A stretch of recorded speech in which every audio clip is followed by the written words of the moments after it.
یعنی پہلا انسان جس طریقے سے قرآن مجید نے ہمیں بتایا کہ ایک نبی بھی تھے، حضرت آدم علیہ السلام ایک نبی بھی تھے، تو ان کے ذریعے سے ہمیں یہ بتا دیا گیا تھا کہ بھئی یہ جو موت ہے یہ اصل میں اپنے خالق کے حضور پیش ہونے کا عمل ہے، اور اس معاملے میں نہیں سمجھتا کہ کسی قسم کی پیچیدگی جو اصل مذہب ہے اس کے اندر موجود ہے۔ وہاں پر تصورات بالکل واضح ہیں، پہلے دن سے واضح تھے، اور پھر اس کے بعد جو مسئلہ پیدا ہوتا ہے، جو پیچیدگی پیدا ہوتی ہے، وہ تو ان انحرافات کے نتیجے میں پیدا ہوتی ہے جو انسانوں نے خود اختیار کر لیے۔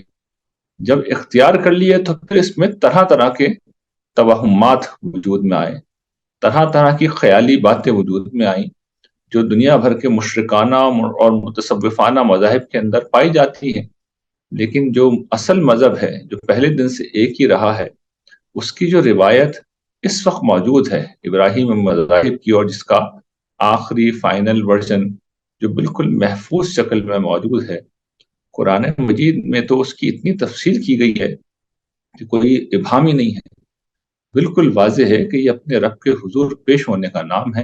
جس خالق نے پہلی زندگی دی تھی انسان کو، اس کے حضور پیش کر دیا جاتا ہے، اور یہ موت ہے۔ تو اگر کوئی شخص اس حقیقت سے صرف نظر کرے گا تو وہ ظاہر ہے کہ پھر تہ در تہ پیچیدگیوں میں الجھے گا، معموں کا شکار ہوگا، پہلیاں بوجھتے ہوئے اس کی زندگی گزرے گی، ورنہ بات بالکل سادہ ہے اور اس کو سمجھنے میں کوئی مشکل نہیں۔ جی بہت بہت شکریہ۔